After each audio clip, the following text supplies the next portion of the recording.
सूक्ष्म वेद में कहा गया है, रोटी चार भारीचा घाली, नरसीला की हुंडी झाली।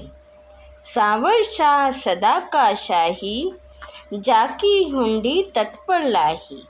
अर्थात जिस समय नरसी भगत सर्व संपत्ति धर्म में लगाकर झोपड़ी डालकर नगर के बाहर अपनी पत्नी के साथ रहने लगे, उस समय उनके पास 1 रुपया भी नहीं था। पहले जब वह 56 करोड़ के मालिक थे तो राजा ने उनको हुंडी यानी ड्राफ्ट बनाने के लिए पंजीकृत कर रखा था।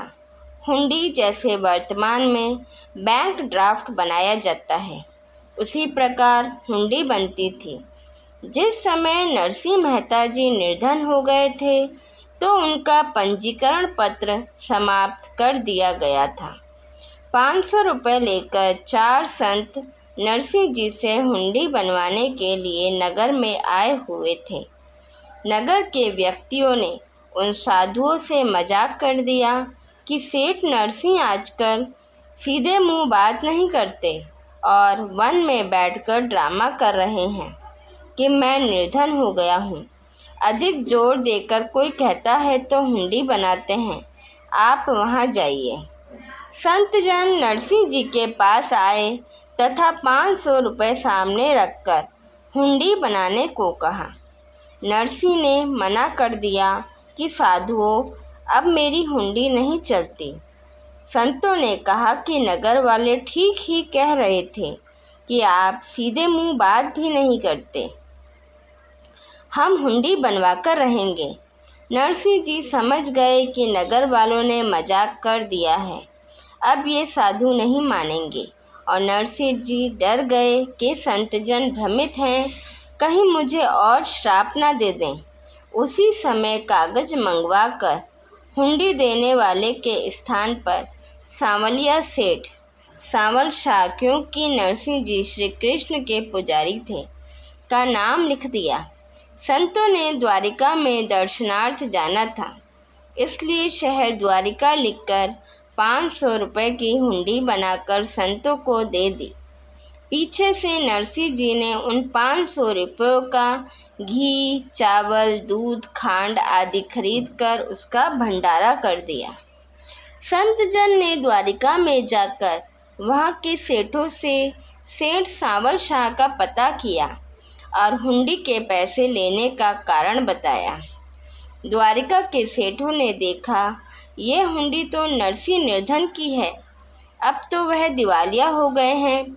वहाँ के सेठों ने उनसे कहा, आपको नरसिंह ने ठग लिया है, लेकिन उनकी बातों पर संतों को विश्वास नहीं हुआ, क्योंकि नरसिंह जी ने तो हुंडी बनाने से मना किया था। लेकिन संतों ने सारी द्वारिका में पता किया, परंतु सांवल नाम का कोई सेठ नहीं था। संतों ने बड़ी कठिनाई महसूस की। धन बिना अन्य निकट के तीर्थों पर कैसे जाएंगे। नरसिंह जी ने ध्यान लगाकर देखा कि परमेश्वर ने मुझ गरीब की हुंडी नकद की है या नहीं। देखा कि संत बहुत दुखी हैं, उस कागज को बार बार देख रहे हैं। नरसिंह जी ने अपनी पत्नी से पता किया कि उन 500 रुपये का जो सामान लाए थे वह सब भंडारे में लग गया या कुछ बचा है। पत्नी ने कहा, थोड़ा सा प्लोथन यानी सूखा आटा जो हाथों में लगाकर आटे की गोलियां यानी लोई की रोटी बनाते हैं, शेष है। नरसिंह जी ने कहा कि उसकी रोटी बना, मैं किसी भूखे यात्री को लाता हूँ। परमेश्वर स्वयं एक संत का रूप बनाकर नरसिंह जी को मिले। नरसिंह जी विनय करके संत को घर ले आए। उस प्लोथन रूपी आटे की 4 रोटियां बनी। वह चारों रोटी परमेश्वर रूपी संत को नरसिंह जी ने खिला दी। 4 रोटी खाकर परमात्मा सांवल शाह सेठ रूप में द्वारिका में प्रकट हो गए। परमात्मा ने साधुओं के पास जाकर कहा, कैसे बैठे हो साधुओं।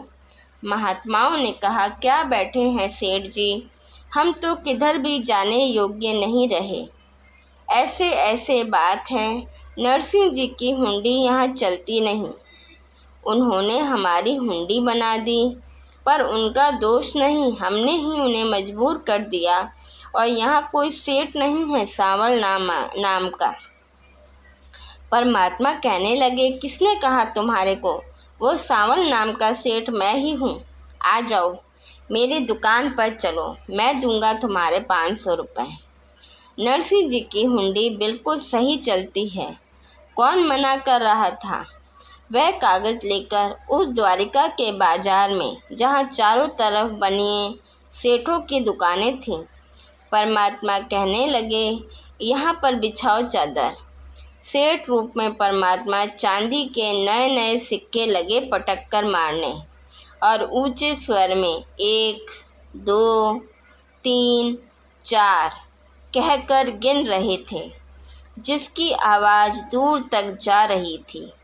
यह सुनकर वहाँ के सेठ इकट्ठे हो गए। सभी सेठ देखने लगे कि यह सेठ तो द्वारिका का नहीं है, फिर यह क्यों ऐसा कर रहा है। तब परमेश्वर जी ने सांवल सेठ रूप में 500 रुपये गिनकर वह देकर संतों से कहा कि भाई, मैं सांवल सेठ हूँ। नरसिंह जी से कहना, चाहे लाख हुंडी भेज देना, सब नकद कर दूंगा। उसका दास हाजिर खड़ा पाएगा। यह वचन बोलकर वहीं से परमेश्वर अंतर्ध्यान हो गए। पूर्ण परमात्मा स्वयं आकर ही भक्तों के सब काम करते हैं। भले हम उनका श्रेय कभी श्री कृष्ण को तो कभी श्री राम को देते हैं, परंतु पूर्ण परमात्मा केवल एक है, जो सबके काम सारने वाला है और सारे दुखों का निवारण करने वाले हैं। वह परमात्मा ही सर्व लोकों में प्रवेश करके सबका धारण पोषण करते हैं। जिस साधक की जिस भी भगवान में आस्था रहती है, परमात्मा स्वयं उसकी मदद करके उसका श्रेय इन भगवानों को दिलवाते हैं। परंतु जब साधक में एक पूर्ण परमात्मा को देखने, पहचानने और उनसे मिलने की तड़प पैदा हो जाती है, तो परमात्मा स्वयं आकर उनसे मिलते हैं तथा उन्हें अपनी संपूर्ण जानकारी देते हैं। सभी भाइयों और बहनों से निवेदन है कि आप भी उस परम पिता परमेश्वर के गुणों से परिचित हों और जानें कि परमात्मा प्रत्येक मनुष्य और जीव की मदद किस तरह करते हैं, क्योंकि परमात्मा बालकों की तरह भक्तों का ध्यान भी रखते हैं। हमारे साथ बने रहने के लिए धन्यवाद। सत साहिब।